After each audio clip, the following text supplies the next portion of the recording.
Welcome to LOA Today. I'm Walt Thiessen. With me today is abundance teacher and money coach, JodieLynn Craven. This is your daily dose of happy. We are so happy you decided to join us today. It's funny, JodieLynn, we were talking before we got started. We realized, this is probably something we should talk about on the show because it's such good stuff. And it made me realize, there are so many times that we finish a show and we have a guest. And then we get talking with the guest and we talk after, for maybe 15, 20 minutes sometimes.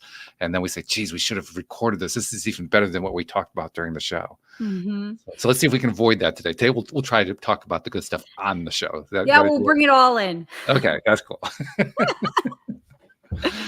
So anyway, the impetus behind today's topic comes from a couple things in my own life, but it also comes from, I was watching some Gaia TV. I subscribed to Gaia for the first time. I'd never really done that before. And Joel and I were talking about this on Monday, how he had subscribed too. He subscribed for 2 months and then he basically ran through everything. And so he stopped the subscription because there wasn't anything else he wanted to watch. And I have a feeling the same thing's going to happen with me. But one of the things that I saw, there was a special on some sort of a conference that was held where a channeler was doing the thing. And the channeler's alter ego side is called Bashar, which is a fairly famous channeler. And that channeler, Bashar, was talking about how from the source perspective, the non-physical perspective, there's no time. So there's really no such thing as past, even though we humans feel like we know that there's a past going on. I'm convinced of it. I don't know about you. It certainly seems real to me. I don't require a lot of convincing either. No. But it does create a challenge for us, right? Because if we buy into these teachings, and we're also buying into what quantum mechanics is telling us, and multiverses and all these other theories that have erupted is probably the right word, but arisen, I guess is the word I really had in mind, have arisen over the last 10, 15, 20, 25 years. It's a challenge because what they're really saying at their core is there's no actual past. What we think is the past is us creating that past in our minds during the present. And it changes from moment to moment, depending on whatever it is we have in our minds. So that's how you end up changing your past. And meanwhile, my rational mind is saying, what? What are you talking about? How is that possible? How is that possible? And yet it is. And this is what we were just talking about offline, is that I feel like I'm divided between these two worlds. One, or the tangible, and maybe the other, the intangible. Just like you were talking about, the past is not the past. It's not real. Time doesn't actually exist. And they say that about people who are interviewed as witnesses to a crime or whatever, right? A tragedy. 9/11, for example, they interview the witnesses right after and then 10 years later, and their story is completely different. And they would swear on a Bible that this is what happened, but it's very different than their account 10 years before. So there's evidence that suggests that it might actually be true. Yeah, absolutely. Yeah. That's almost frightening. Yeah. It is frightening. It is frightening, and it's also exciting. Yes. But it creates this dichotomy in my mind, at least, of then what is reality? And how do we deal with it?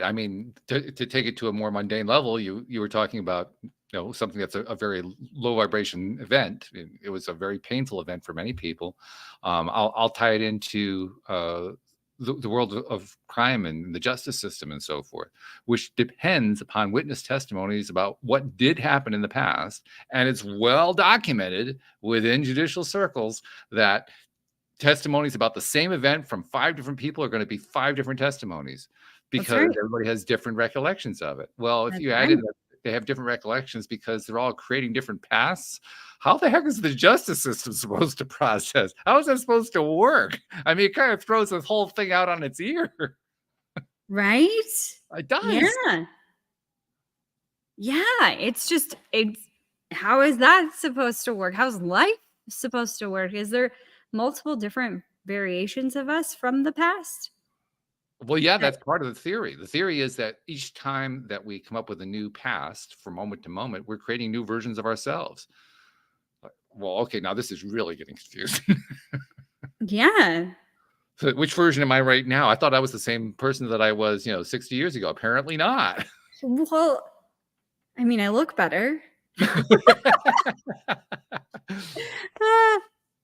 But now, is that yeah. because you've been doing work on yourself, and so that you decide you're going to have a better self-image, and so you decide that you look? I Yeah. mean, how do we even figure that? How do we calculate that? I don't know. I just think I'm prettier today than I was 5 years ago or 10 years ago. I don't know.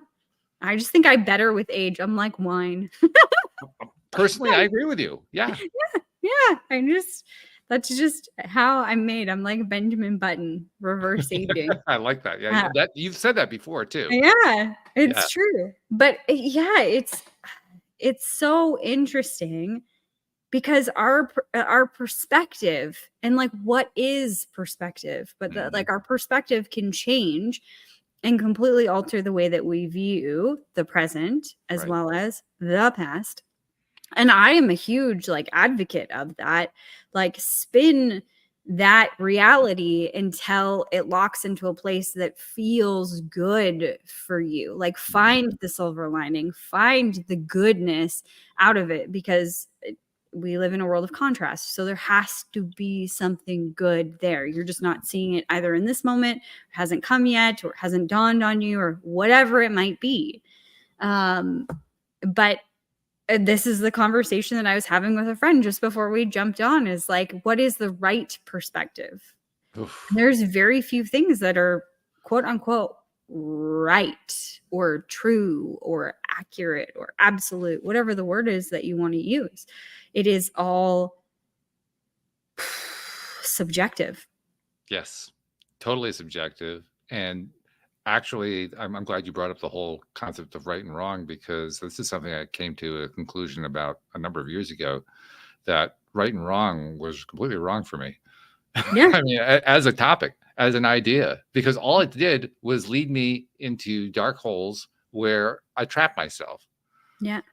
I mean, the tendency, of course, when you're looking at right and wrong, is to be judgmental, right? That's what right and wrong is all about. I'm going to judge. Am I being right? Am I being wrong? Is that person right? Is that person wrong? Yeah. And every time that I do that, I end up paying the price for it.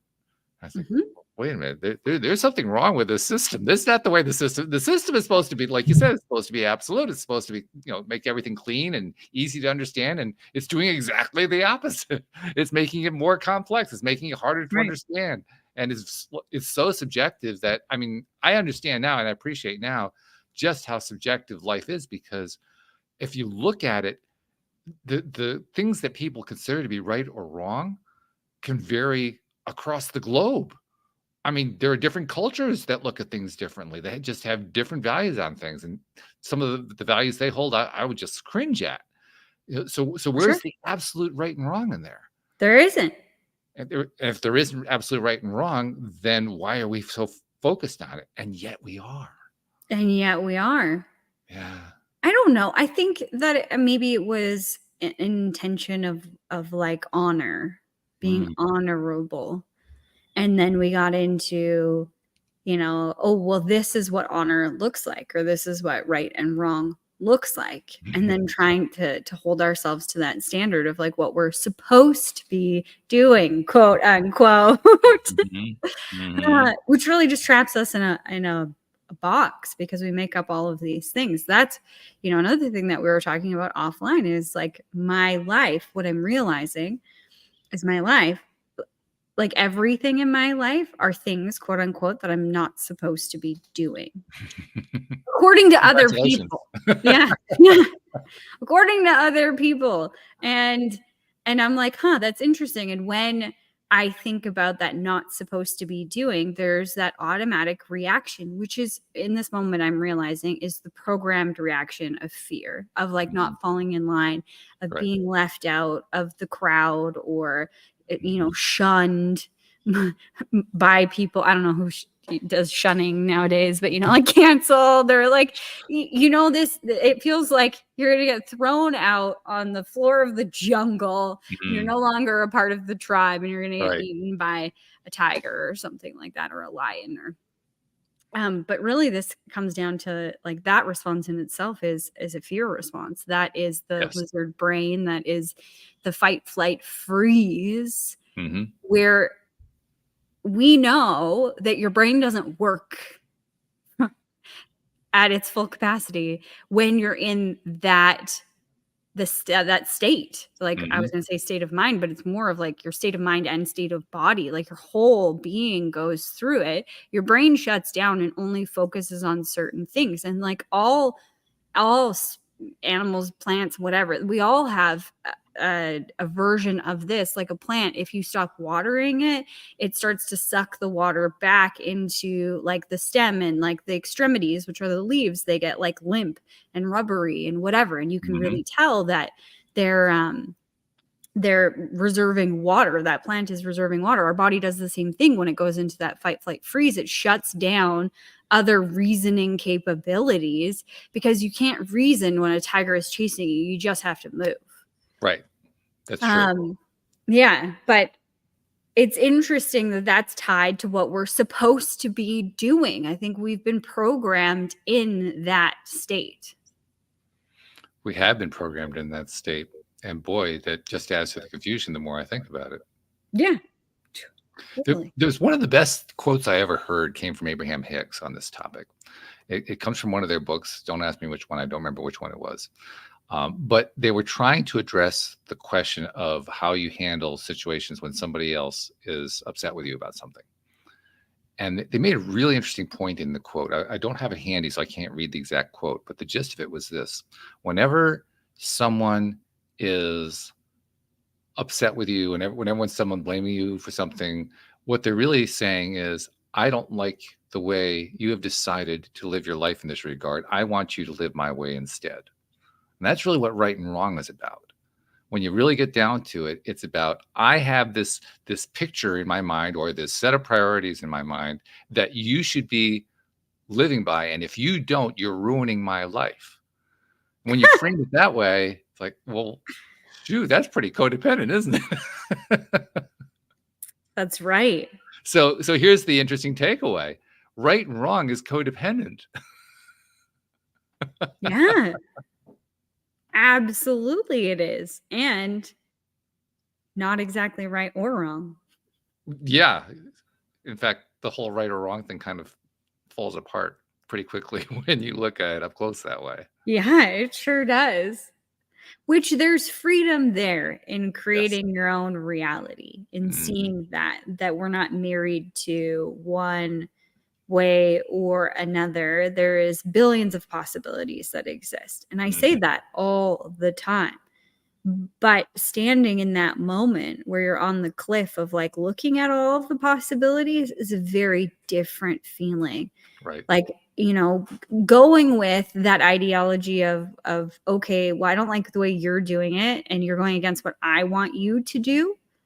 When you're standing beside that person that's saying that, you're standing beside a person who's like, come over here, I'll put my arm around you and we'll do this together. Whereas when you're like, no, I'm going to do what I want to do or what I feel is best, that goes against what they want you to do. Now all of a sudden you're all alone. Yeah. And well, you also made an interesting point too while we were offline that I want to bring in. You said you were talking to me about all these different people who have all these things that you're supposed to be doing. I love the phrase that you used, supposed to do this, supposed to do that. And you mentioned to me that all the best things that have happened in your life were things that happened when you were doing what you weren't supposed to do. Yeah. So if we understand this whole idea of being supposed to do something as somebody else trying to impose their wishes on us about what would make them happy for you to behave the way they want you to behave, well, then it becomes kind of clear, doesn't it? Now we know why you end up with a better life when you don't do what you're supposed to do. Because now you're not trying to make your life based on somebody else's happiness. It's now based on what you want and what you like and what you enjoy. Yeah, what you want to do. Yeah, absolutely. So of course you're going to end up producing a better result that way. I mean, actually, the question that kind of comes up is, how would you expect not to? Well, I think that, like, when you say that, I'm like, well, but there's certain things that you shouldn't do, Jody. That's the voice in my head. It's like, Mhm, well, but it would just be easier just to fall in line and just mhm, do what they want you to do, and not break the mhm, mold and whatever. mhm, mhm. I think sometimes we just get sucked back into what everybody else wants for our lives We or do. perceives that we should be doing for our lives. And then it becomes a habit to the point where we end up sucking ourselves back in because Yeah. that's what we're supposed to do. That's what we're supposed to do. Be a good little steward or whatever. Mm. Good little girl. Why is it Man, when we treat ourselves that way, we don't say it's condescending? Because it is. it's totally condescending. Come on. We just Absolutely. don't apply it to ourselves saying, "Well, I'm being condescending to myself," and yet that's what we're doing. Yeah. Yeah. We're looking down our own noses at ourselves. Yes. We're like, bad dog. Bad dog. Bad dog. Don't pee there. Oh, oh, man. Well, I think that it has a lot to do also with like being bold and courageous. And Mm, I think that that's where we're at in our world today with the things that we're learning. And we have to have the courage to go in that direction of like, okay, so if time isn't real and I'm just recreating the past every time I think about it, or creating a new past, or my past doesn't actually exist, then what? And how do I move forward with that thought? Where do I move forward to? That takes a lot of courage and how because do I there's, stick to it? yeah. How do I stick to it? And I mean, because there's people that are in the world that are like, no, you're freaking crazy. Your plants aren't talking to you. And I'm Well, like, not just people in yes, the world, but myself. I mean, I have a whole lifetime of experiencing what seemed like past, present, and future. And I'm yes, supposed to just kind of dismiss that. I mean, that's not so easy to dismiss. no, it's not. I think I'll just sit here. I'll meditate for a while. I'm just gonna meditate on the fact that I create my own reality. I create my own past, and I create my own future. And meanwhile, my rational mind is saying, "Are you out of your flipping mind? Of course, that's a bunch of bull. You know Right? it is." And that's what you're up against. It isn't so much that you're dealing with everybody else, although that certainly is part of it. It's that you're dealing with yourself. You're dealing with your Yes. own experience that says, "Well, there is such a thing as a past. What the heck are you talking about?" And Yeah. that doesn't go away easily. It puts up a fight. Well, and I think maybe it comes back to that fight, flight, freeze, like the lizard Mm, brain of like that comes back in. Like it is unsafe to think this. yes, People are going to think you're crazy. yes, including yourself. Including yourself. Exactly. Like, I think you're crazy, lady. Like, I've had these conversations with myself. Am I crazy? Am I just losing it? Like, losing touch with reality Mhm, in my mhm, life. mhm. And then I'll be like, but what is reality? And it's like having a conversation between a like a commander in chief, like a dictator, Mhm. and a guru. There's a combo. Yeah, like back and forth, like you're dumb. No, no, what is dumb? It gives new meaning to the angel and devil on the shoulders routine, right? Totally, absolutely. Because now it's not just what's right or wrong. It's two viewpoints trying to talk you into something, neither of which is what you really wanted in the first place. Yeah, and you're like, okay, well, what? I mean, what do I do with this information now? How do I move forward? What's And that's how we end up with the question that your friend was asking. Well, should you be doing that? should you be doing that? Yeah. Yeah. And there is this part of me, this is what I was telling you before we started, is I'll let everybody else in. Like my whole life is these things that I shouldn't be doing. And I mean, like, there's nothing illegal or immoral or like anything like that. Don't worry, guys. I'm good. There's just things that people have told me that I shouldn't do, like Mm, go on a date with my now husband. Like mm, this was before we started dating, obviously, but like yeah. people were very upset with me and said I should not date him. And so I shouldn't be doing that. Just out of Um, curiosity, did they actually have like a cogent reason for this, or is this just like a general warning thing? Well, everybody had their own perspectives, but these were like the key perspectives. The key ones that stood out was you shouldn't get involved with somebody in your business. Like, Oh yeah, that don't comes up a lot. overeat. Yeah. Yeah. And it's not like my husband worked with me or anything like that. His ex worked for me and introduced me to him. And then we started dating and she had a problem with it. And my trainer, the guy who trained me in the business, he was like, well, it's pretty clear. It's obvious. Like, you choose business over that. Like, you haven't even gone on a date with this guy. Like, why would you throw away your business for him? And in that moment, I was like, no, nobody tells me what to do. Like, they're broken up.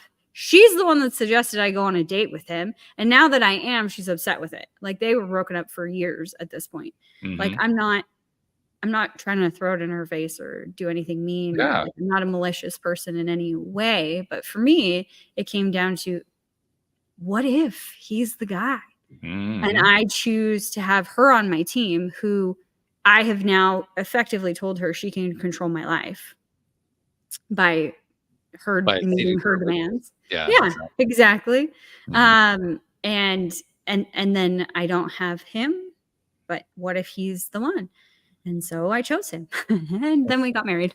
And how interesting. Your advisor said, well, you should pick your business over the potential relationship because it's much more valuable. You ended up picking the relationship and you got the business too. I wonder what your advisor would say to that. Well, he doesn't remember it quite like that. And so he just pretends that fits our whole topic, right? He remembers it differently. Yeah, absolutely. We've never actually had the conversation. I've only ever kind of like poked him.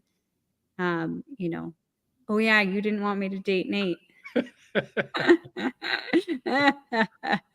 Funny.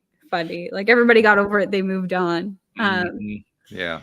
But in like other facets of my life, like, I have this research project where I'm learning more about the history of money and how currency is created, monetary policy, and like how a lot of things are illusionary. A lot. And so this project is just kind of like a passion project, but it's not going with the grain, it's going against the grain. Like, it is breaking everything that I thought was true, like the simplest things. Like, you think when you loan money from the bank that they're actually giving you their money. They're not. Much.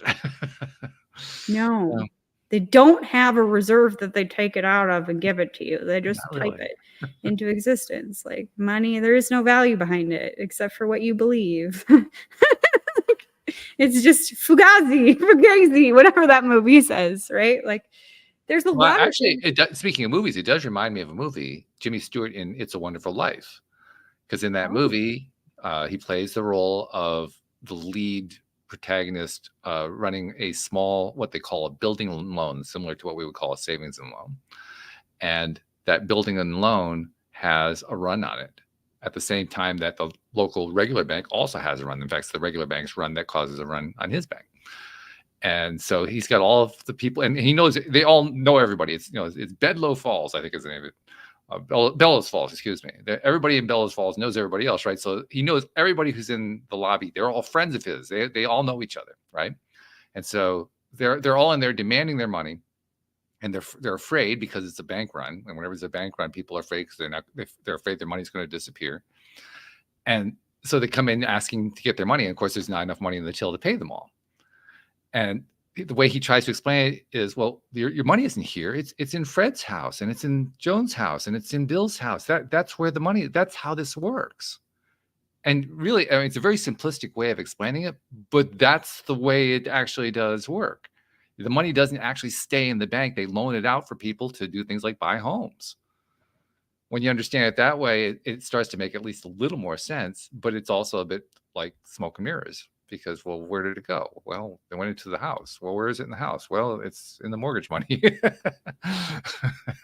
under the mattress somewhere. Under the mattress, yeah. But it's not under the mattress. That's the whole point. It's in the value of the house. Where is the money? Show me the money. Show me the money. Yeah, it's just it's interesting. So it's breaking all of these perceptions that I have, and it's not. I mean, as a advisor, the thing is that advisors don't really know. There's a very small faction of people in the world that understand, because they've broken up this stuff into monetary policy, economic policy, fiscal policy, banking terms, the Federal Reserve, financial advising, investments, like all of these different sectors. And very intentionally, by the way.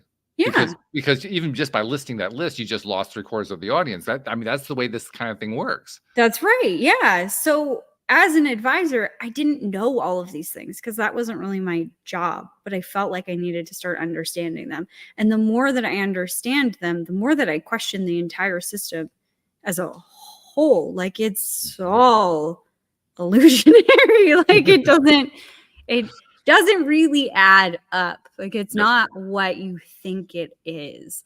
And it's funny because we get tied onto money so deeply. Like, if I don't have money, then I am worthless. Yes. And then you start to see that it's literally a piece of paper that is backed by nothing but promises. Somebody's promised to pay. There's so many cliches coming to my mind about promises right now. Right? Right? Including the one that says that a promise isn't worth the paper it isn't printed on. It isn't printed on. Yeah, exactly. It's so interesting. Yeah, anyway, I could go on forever on that. But that's not something that I'm really supposed to be doing, quote unquote. It's not a part of my job. It's not something like, the more that I learn, the more, I guess, critical I am of the things that I do on the financial side of things, which is not what the company I work for wants me to do. I mean, even this show is not really something that they want me to do. They don't really want no. I mean, this is so far out there, this show, that that's the last thing they want you to do. Yeah. And so, like, there's this huge list of, and it comes down to everything in my life is on this list of shouldn't be doing according to other people. Yeah. I shouldn't be trying to have a baby naturally. I should be going through, IVF or, whatever, right? Like, there's all of these things. And I think it takes a lot of courage to be like, no, this is what I want to do. And I'm going to follow what feels good. I'm going to follow that alignment. Yeah. But you get stuck. Yeah. I'm like, oh shit, am I crazy? Well, not only that, I don't know about you. I suspect this is true of you, but I know it's true of me. I also feel like I'm kind of hanging out there in the wind, like all by myself. Totally. Yeah. Will somebody understand me? Will they get me? Like, will I be all by myself? Am I going to be all alone? What? Like, who's going to save me? That's when all the doubts creep in. That's when all the fears creep in. Yeah. For sure. And you know what? When I remind myself of stories like the Nate situation, like, in hindsight, look at how it went. Like, we fell in love, we got married a year and a bit later, and we've been 6 years married this summer. We're happily married. Hooray, hooray. Yeah. It's a beautiful story. And I didn't know that ending. I didn't know what was going to come next with that decision. So in that moment, I was sitting there in the precipice of, I'm going to lose this person who has threatened to quit if I continue to date him. And I'm going to lose all that potential that comes with her working in my business. I'm going to piss off some other people. I'm going to lose the respect potentially of the people who trained me, my mentors, whatever, right? I might crash and burn, and this might be a big mistake. But there was something within me that was like, in my heart, Jodie, like, one, you don't let people tell you what to do. Regardless of how this shakes out, this is my life, mine. So I make the decision, and I make it for me, not for somebody that works for me or somebody that's watching me. It is for me. So I need to go within and figure out what I want to do. And there was something else there too. The other thing is that this was it. I had to look at what I really desired in my life. And the number one at that point in my life was I wanted a relationship. Like I wanted to find my person. I was ready to settle down. I was ready to get married. I wanted to have a family. I was in that space. That was paramount. Like I was willing to lose everything. Wow. For that one thing. I wanted my person. So to give up that chance that he could be my person, that wasn't an option at all. So it made my decision very easy. I don't care what you guys think. I'm sorry. If you're going to quit, you're going to quit. And that's too bad. You know, I'm willing to work with you, but I'm not willing to bend to your demands. This is my life. And then fast forward 7 years later, here we are. Here we are. Indeed. Yeah. And that points to a few things, doesn't it? It points, first of all, to the fallacy, and it truly is a fallacy, that there are things you're supposed to do in life. Yeah. In fact, the moment that you hear the words supposed to, probably the first thing we should train ourselves to do is to doubt the words. Yeah. So associate supposed to with, yeah, I don't really think that's true. And do that. It comes back to, you know, that saying we always say, they say, and then we always say, who said? Who are they? Yeah. Who are they? Right? It's the same thing with you're not supposed to. Who says? Who are they? Like, where are they? So let's tie this back to the original topic, because maybe this gives us some clues about how we navigate those choppy waters of this ideology, if you want to call it that, or this theory that says that there is no past because there's no time. Time doesn't actually exist. It's an illusion, just like that money thing you were talking about. By the way, I love the fact that you talked about that, because I did the same investigation myself, which shows we're both kind of crazy. But nevertheless, it's cool that you brought up that particular topic. But even more than that, this idea that we create our reality from moment to moment, and we create our past from moment to moment. We initially laid out how daunting that is, how scary that is, how impossible, how it boggles our minds so much that we can't handle it. But what if just the act of refusing to buy into supposed to becomes our first step to accepting that, to finding a way to make that actually make sense in our lives? What if the supposed to is really the main factor, the main idea behind we have a past? The past is continuous. We can see the whole thing. What if supposed to is a part of that? And that's what's holding that illusion together. I think my brain's broken. I froze it. Yeah. Huh. Well, that would make a lot of sense if those are in the same camp. I think they are. If the past doesn't exist, then what you're supposed and what you're supposed to do doesn't actually exist, because there's not a manual for life. Nope. Or relationships, or like any of the experiences. Not one that I've seen anyway. Certainly not English. No. And something that I teach quite heavily in abundance consciousness is that if you can find one person doing it differently, it means that the way you think it is not absolute, meaning there's other ways to do it. So very few things are absolute. So that supposed to be, or that past, is one possibility of the billions that truly are available. I'll even take my connection, because I've drawn this connection between what you're supposed to do and this belief that there is a continuous past behind us. Yeah. I'm going to try to tie that in a little bit closer. What if that need we have to have a continuous past, to remember the past, to remember it as it really was? What if that is really nothing more than doing what we're supposed to do? What if that whole process comes about because we feel like for some reason we are impelled to do what we're supposed to do. And I think about things like, when you're first growing up, when you're in your earliest, your prime development years, age, what they give different ranges, but I'll say like age 2 to 7.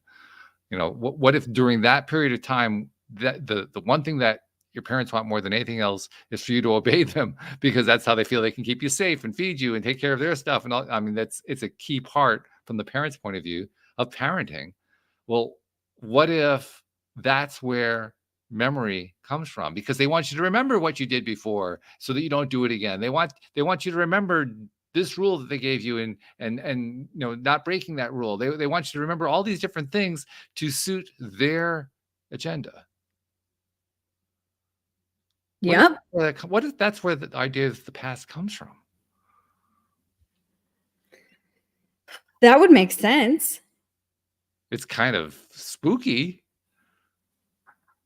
It's also what's rattling around in my brain is there is like an old adage, and I don't remember how it goes, but like you're looking back at like your younger years and like we are taught to like fawn over them, like, oh, the best years of my life are over. Now I'm over the hill, or like, I don't know. There's lots of sayings like that. Oh, yeah.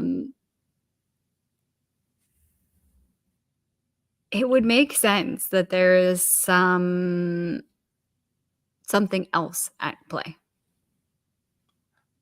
A big portion of this is the concept of time. I mean, the theory here is that time doesn't actually exist. There is no such thing as time. It's an illusion.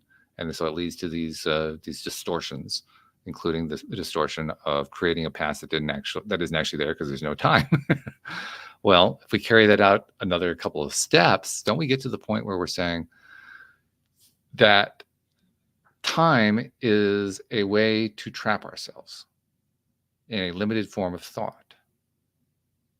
I mean, it doesn't actually exist, so we're trapping ourselves. So why are we trapping ourselves? Well, I just brought up the possibility that we're trapping ourselves in order to suit others.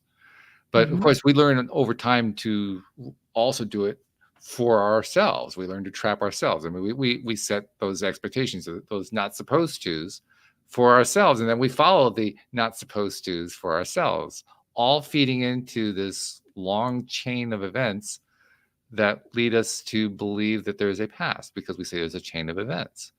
And so what do we do? Well, we invented time. In many ways we did. I mean, how many people have lived entire lives on schedules?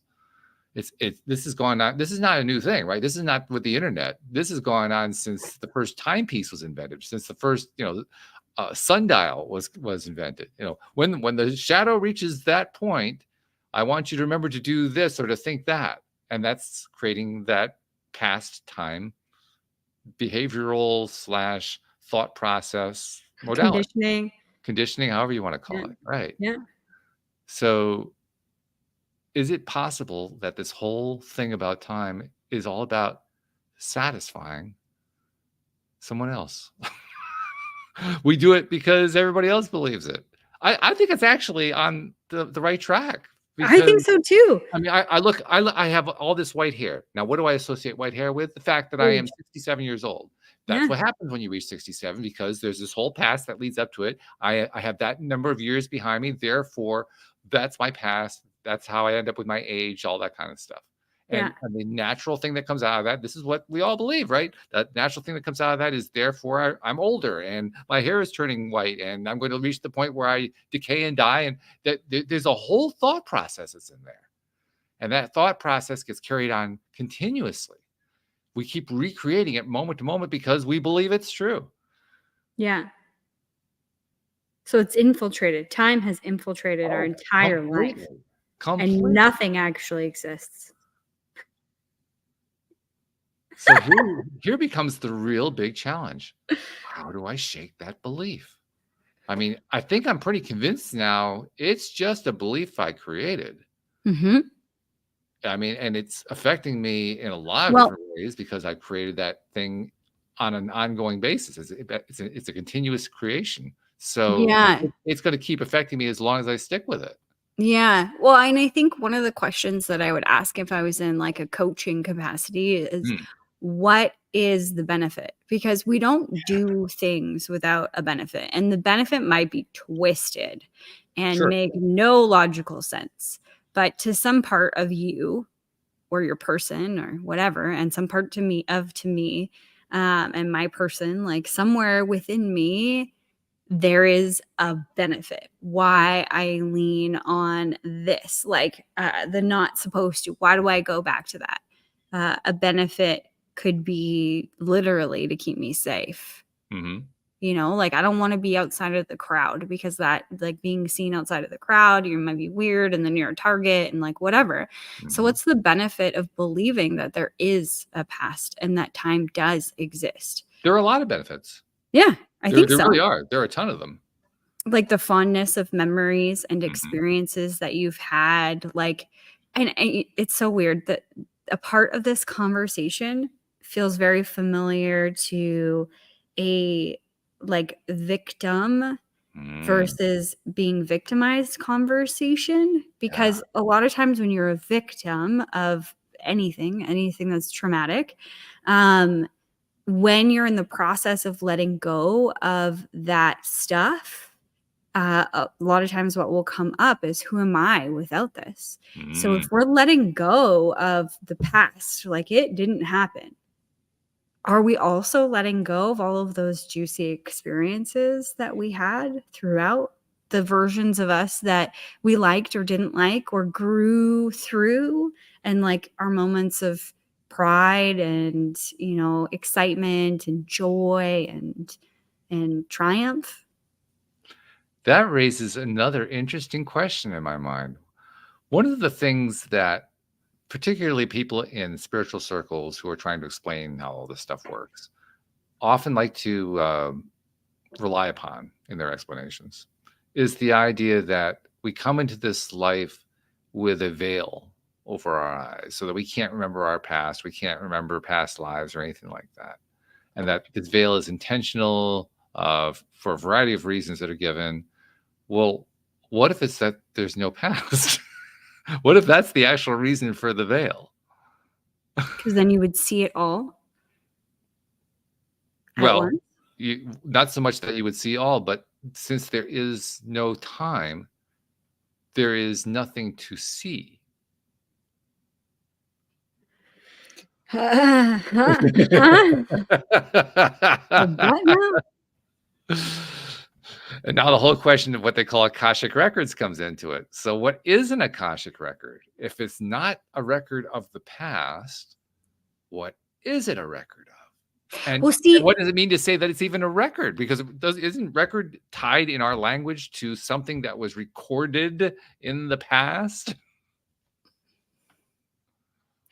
when it comes to time, this is what the explanation that made the most sense to me. It was that it was like, if you were to imagine a circle, and then if you were to look from the center point of the circle and you go up, Okay. you can see that if you marked over here on the circle, there would be a future if you went forward, and there would be a past from that point. But when you're standing in the middle and you're looking at the whole thing, there is no future, there is no past. It's all happening simultaneously. Mhm. And so if that is how time works, that there is no actual time, that everything is only now, like that the past is happening on a different wavelength, but Mhm. right now, maybe to further what you were saying, maybe that veil would show you all of the instances. Like, what if the veil, I don't know, this might be really crazy, but what if there was a veil and we actually think of it like a veil and it's lifted, and then all of a sudden you start looking around your house and there's another wall over there, Mm. and then there's another wall over there, and then over there and over there, like, and You're everywhere you talking about the go. Walt worm is what you're talking about. Yeah, where they're everywhere. Right. Would you see it? Because technically, are they different people? They're different iterations. Mm. We can change, but we're all one. So that also, this is also something we were talking about before we got on. It's really freaking me out about plants because they go with you to experience the world.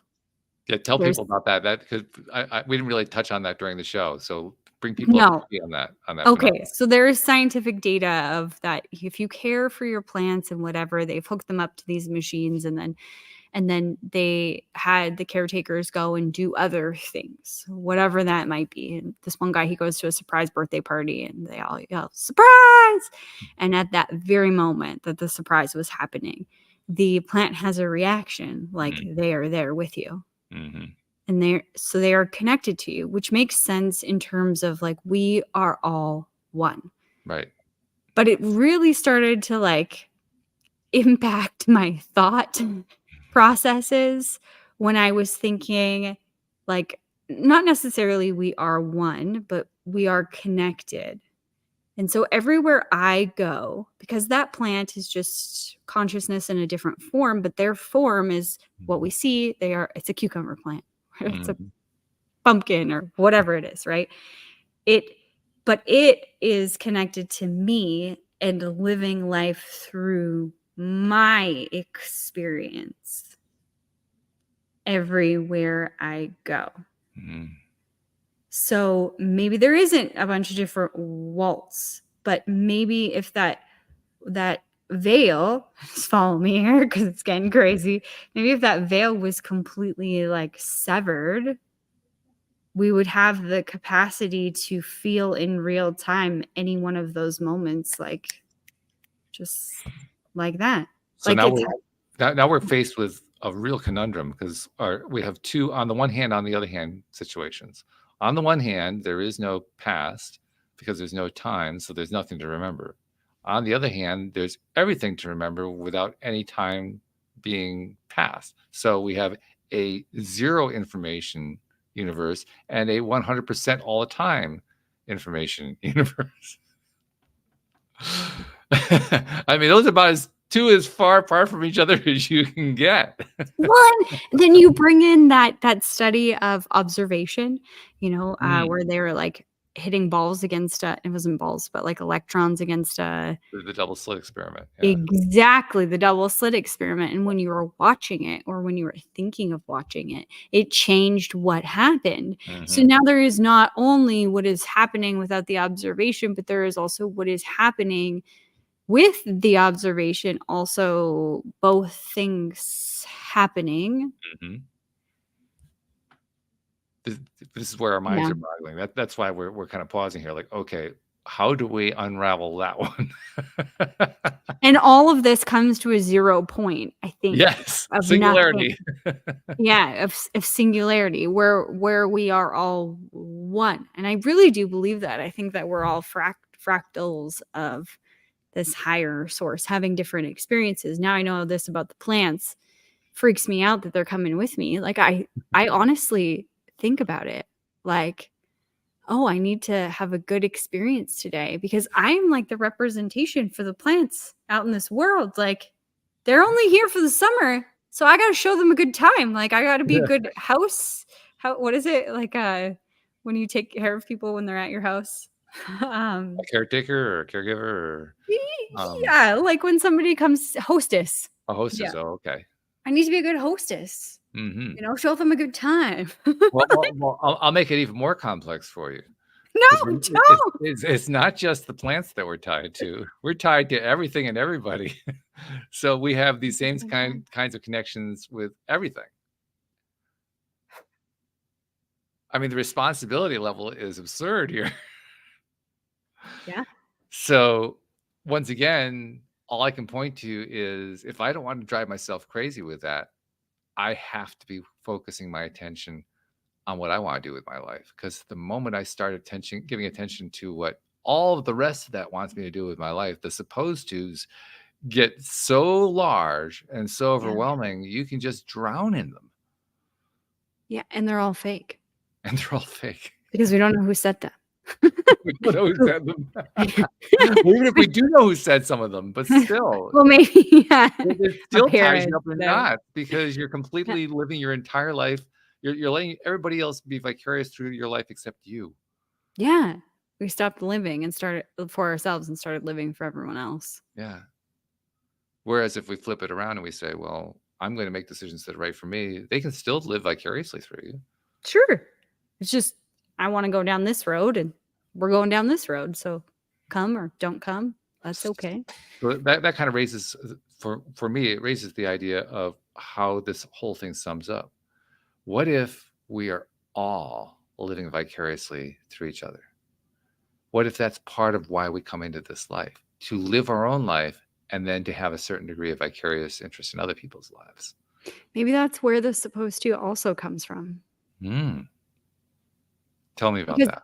well, if we are all one and we are all vicariously living through other people, that makes total sense. We're all just fractals from one source split into many. So of course we'd be connected. Of course we'd have an impact on one another. We've seen studies of this, meditation dropping crime rates astronomically, like different things. When we come together, even small groups, how we impact the whole. The hunter and the monkey, that story of, the monkeys washing the sweet potatoes on one island, and then all of a sudden, monkeys around the world were washing sweet potatoes, and nobody ever told them. We're just ultimately connected. But what if it is for, and I'm going to use these words really loosely, so take them with a grain of salt, but what if for the good and for the bad, we have both experiences? Like we're living vicariously through others, whether we're intentional or we understand it or experience it on like a conscious level that we're experiencing through them. But we're also not manipulated, but like influenced by what their perception in their body in that moment of time should be doing. We're also influenced. It's an interesting summarized theory that you just put out there, and I think it has a lot of merit too.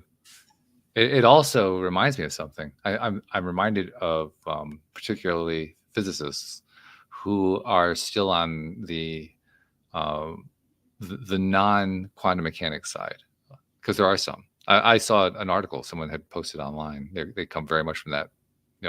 No, I don't buy into the spooky action at a distance. No, I don't buy into any of that. None of that really actually exists. And I think I can appreciate their perspective for the first time probably ever, because that's the only way they can maintain their sanity. That's the only way that they can make sense out of it. Because without that barrier in place, they end up where we are right now, trying to make sense out of this, this huge connected mess, this spaghetti thing that we're all kind of dealing with. You know what resonates in my mind as you say exactly that? There's a bunch of like near-death experiences that are being recorded, and more people are talking about near-death experiences. Right. But in every one that I've seen, they go to this place, and maybe it's not a place, an actual place, but they go somewhere, and then all of a sudden they understand it all. Like they receive this information like we're talking about, and it just simply makes sense. Right. And I wonder if that perhaps is the veil. Yeah. Or a part of the veil is like we're not like we only use a certain portion of our brain. Like maybe we need to activate the other portion of our brain to really understand this, for it to like land, or I don't know what it is. Well, even that idea, that the idea that we use only a small percentage of our brain, that's actually been debunked. Really? It really has. Yeah. I don't remember what the exact circumstances of the debunking were, but the general idea of it is that the claim comes from how brains were measured for a particular kind of experiment. And they were looking for the brain to exhibit certain kinds of behaviors, and most of the brain did not exhibit those certain kinds of behaviors. Therefore, the brain was dormant during that experiment.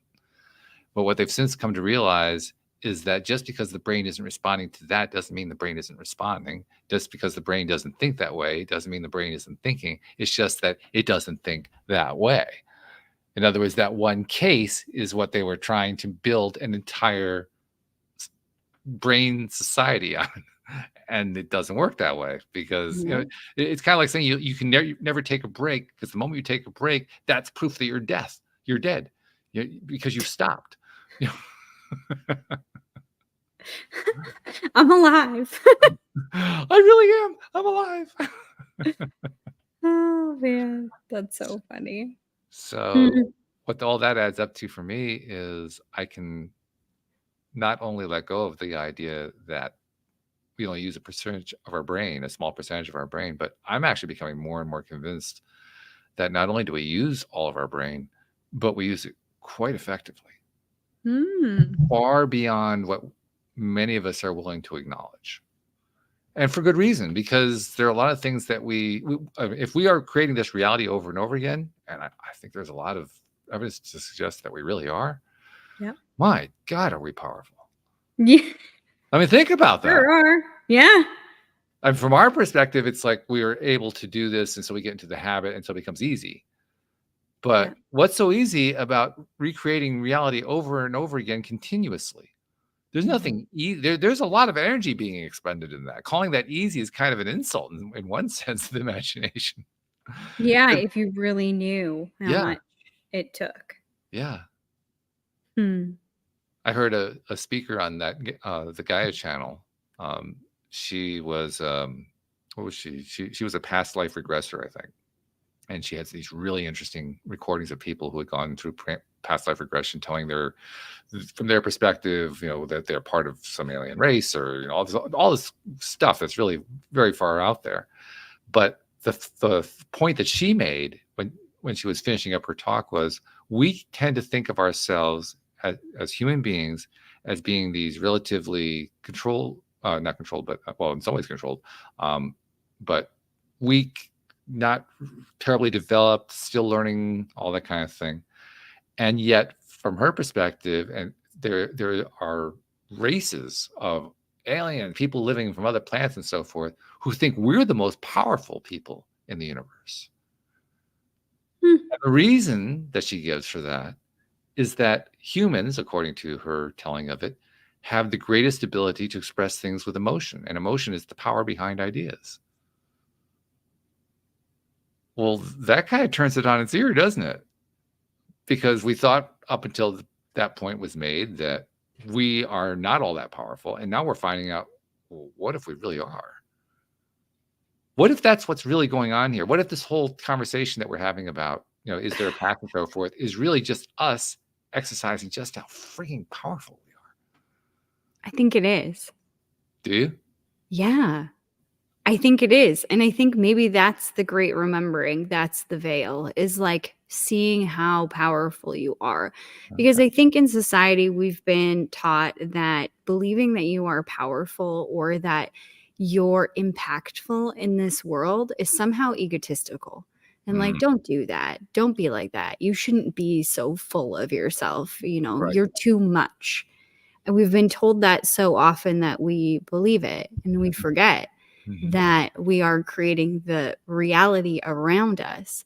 And I think what you did for me was just solidified the fact that this not supposed to idea, this past that we create and recreate over in our minds, all of it, all of these things are false narratives or beliefs or whatever you want to call them, programming, conditioning that has kept us in this box that we are small and we are less than, and that we are not the powerful source creators that we truly are on the inside. And the key is tapping into the emotion. I said it at the very beginning that everything in my life has been something, I'm not supposed to do. And those were the greatest. Going against that grain was the greatest moments of my life. Why? Because of the emotion, because I was tapped into truly what I desired in that moment. And I think it's as simple as that, as complex as everything we went around today. Really tap into the emotion and follow it from there.